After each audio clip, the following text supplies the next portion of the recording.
Hey gang, Uncle Todd here, and Sunny is very excited. I promised her, because of the rather depressing ending to Garden of Dead, well, for her, that once the holidays were over, I would do a film that had a more ending to her liking, shall we say. And she's very, very pumped to see this.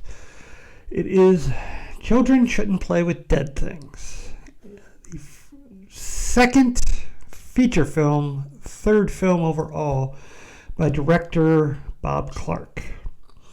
He's had a pretty amazing career, starting out, of course, with horror films like this one. Dead of Night, which had some other titles. It was basically a monkey's paw thing set during Vietnam, where a dead son comes back and he's now a blood-drinking ghoul. He also did Black Christmas, which was a big inspiration on Halloween. Murder by Decree, one of the best Sherlock Holmes versus Jack the Ripper films, and also had a solution very much the same as the one Alan Moore used for his graphic novel, which became the popular film From Hell. Of course, then he did a bit of a shift in the 80s, first with Porky's, one of the raunchiest of the teen sex comedies, and probably his most beloved film, A Christmas Story. Yep, the guy who got his start making movies about flesh-eating zombies made one of the most beloved holiday classics ever. Unfortunately, also made the Baby Geniuses movies. Well, as Maxwell Smart used to say, it's not all gravy, 99. You gotta take the good with the bad. Anywho, the film starts with a pretty good jump scare as we get a caretaker at a cemetery who gets startled by a zombie.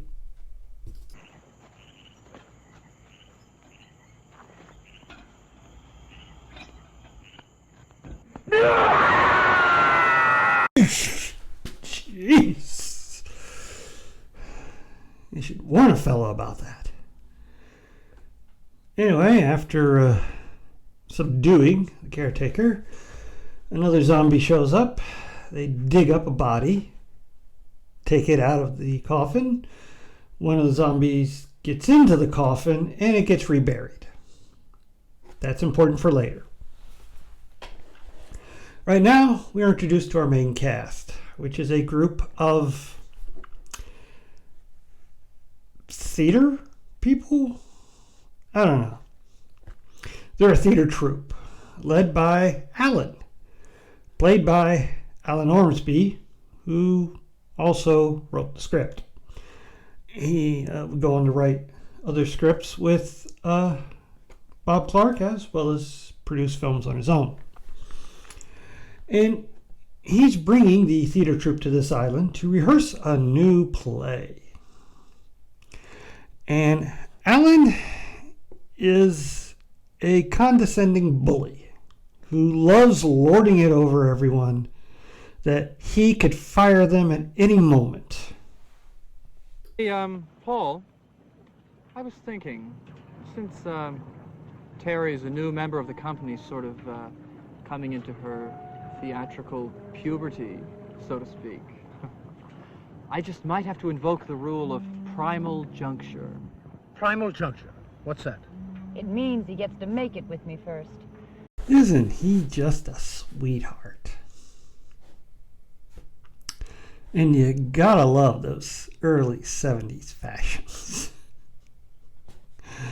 Anyway, he leads the troupe first to the graveyard, into the caretaker's cabin, which they end up having to break into.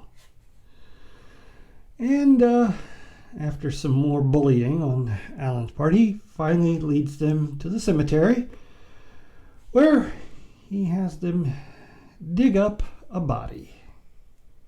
And the expected happens.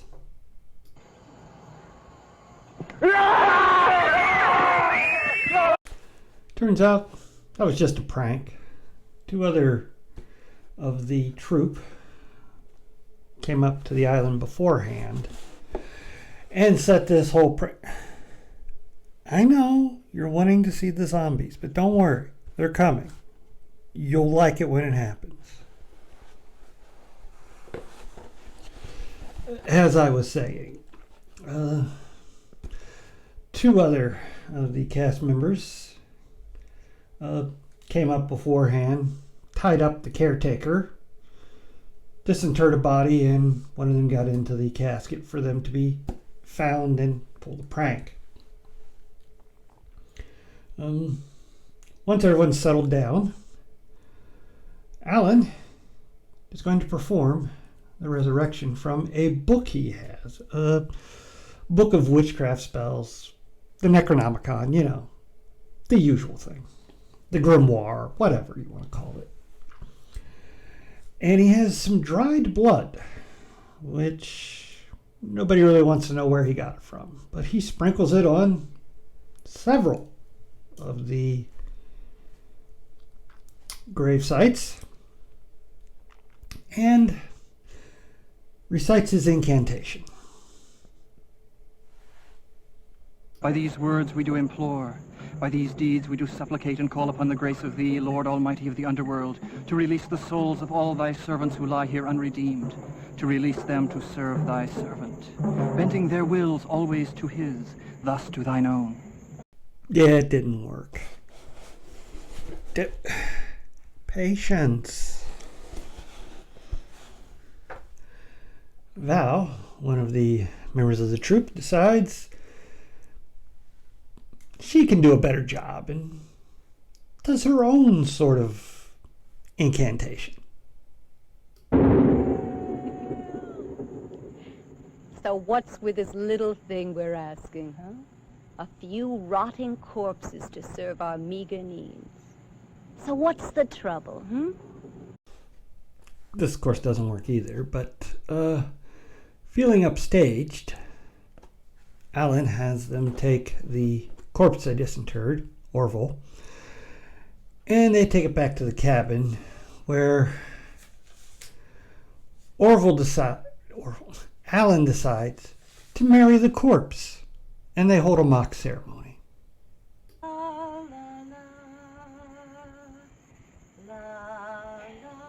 Dearly beloved, we are gathered here today to join together this man and this body in holy, well, not so holy, but it's okay, wedlock, more or less. And it is pretty humiliating. But the rather spacey actress Anya senses something's wrong and begs Orville for forgiveness. We didn't know what we were doing. We'll make up for this. I didn't understand before, but I do now.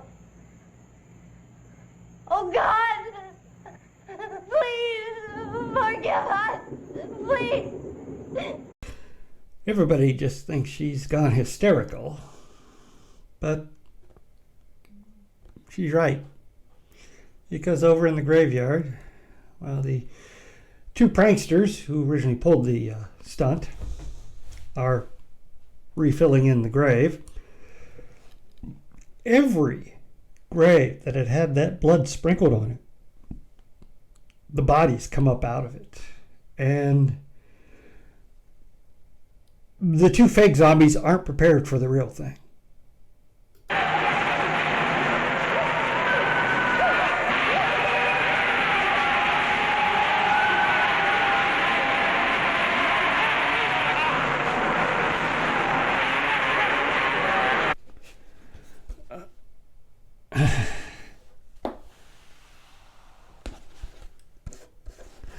Sadly, the caretaker, who was tied up, is easy pickings and gets killed. You would have thought, since he was taking such a good job of taking care of their graves and everything, they might have let him live, but they don't play like that. One of the pranksters is already murdered, and the other one isn't doing much better. But he does make it back to the house.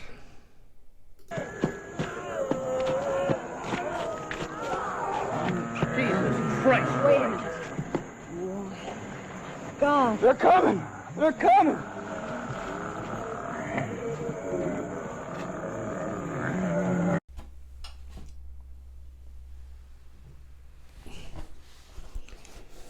Stop that. So, in typical Night of the Living Dead fashion, they barricade themselves into the building. But there's no phone, so they can't call for help. They come up with an idea. Well, Paul and Val come up with an idea because Alan, like many bullies, when actual seriousness comes in hand and he doesn't have the upper hand on anyone, he's useless. They plan to have everyone go out the front. And then Paul will sneak out the back, get to the boat, and go for help. It doesn't work.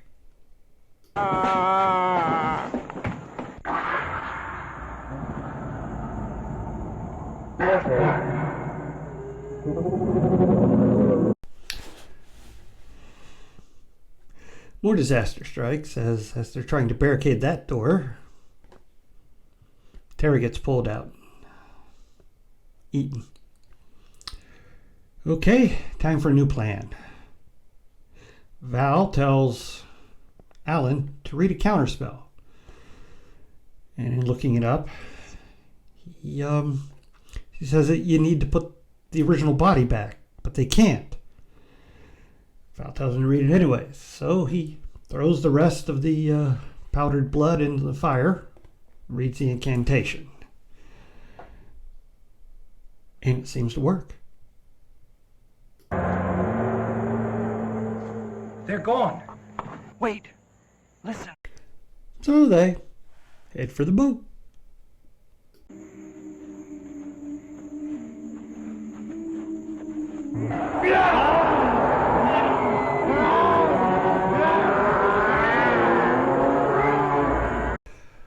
Only Alan and Anya make it back to the cabin alive, and they barricade themselves in. But at this point, it doesn't matter.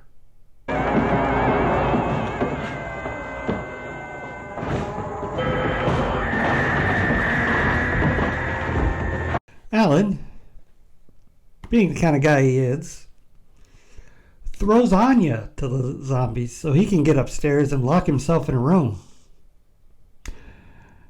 But he made a tactical error.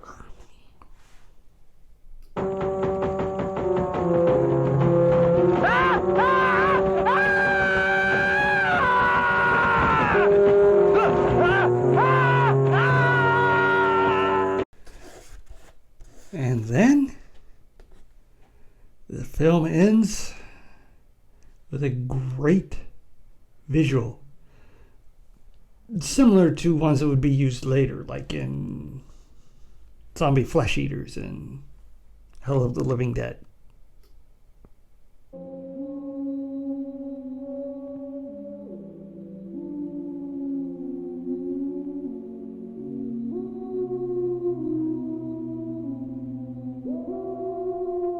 As the credits roll, the boat heads towards the mainland. Yes, I know.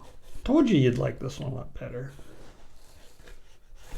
But now, well, later. This is a really good film. I think it sits up there with Night of the Living Dead. Not as good as Night of the Living Dead, but certainly up in that that level category. If I had any complaint, it's that the zombies coming up out of the ground goes on for almost 10 minutes. It is overdone. It's like they show every zombie coming up. And I guess that's because they had a lot of actors playing the zombies, or, well, they're listed in the credits as ghouls. But, and so they all had to get screen time because, you know, low budget. You got to give people some perks because they're not getting paid much.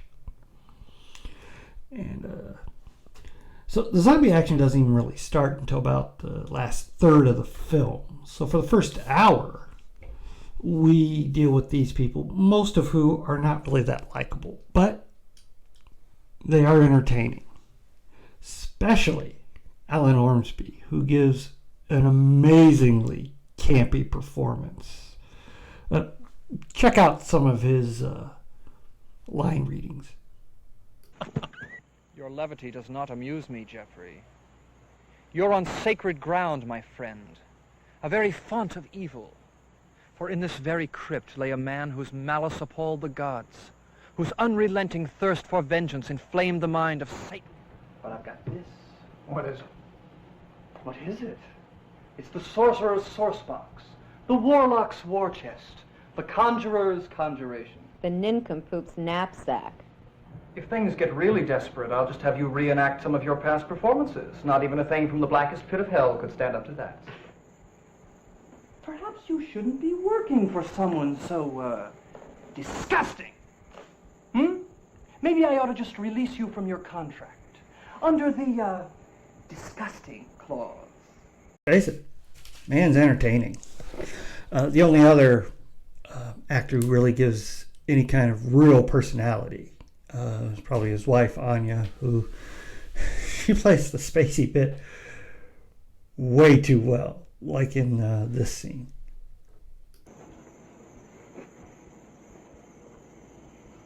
Anya, what are you doing now? I'm gazing at the scroll of immortality. Well, when you come to the end of a chapter, will you please crawl up out of that hole and get the book and the makings? It's really much nicer in here. She's a lot of fun in that role, and it was sad to see her, Alan toss her into the midst of the zombies to save himself. A lot of good gore effects. The fact that the zombies only really start to come into play in the last half hour actually works to the film's advantage, because that last half hour, it's just non-stop as they barricade themselves in, they come up with plans, the plans don't work, have to come up with another plan. It's all very fast-paced, and I kind of like that, where as good as Night of the Living Dead is, there's a lot of slow spots in it, where the people just argue over who should be in charge. But here, Alan's useless, Val takes over, and nobody complains. Don't have time for that. And I kind of like that. So all in all, really good film. Highly recommended. It's obvious why this is such a popular cult classic. And one of Bob Clarke's better films. It's not up there with, like, say, Black Christmas or Christmas Story, but it's certainly a very good second tier one, and a perfect introduction to his work. That's about all I have to say about this one. Please hit like, share, and subscribe, and stay after the credits for my favorite scene.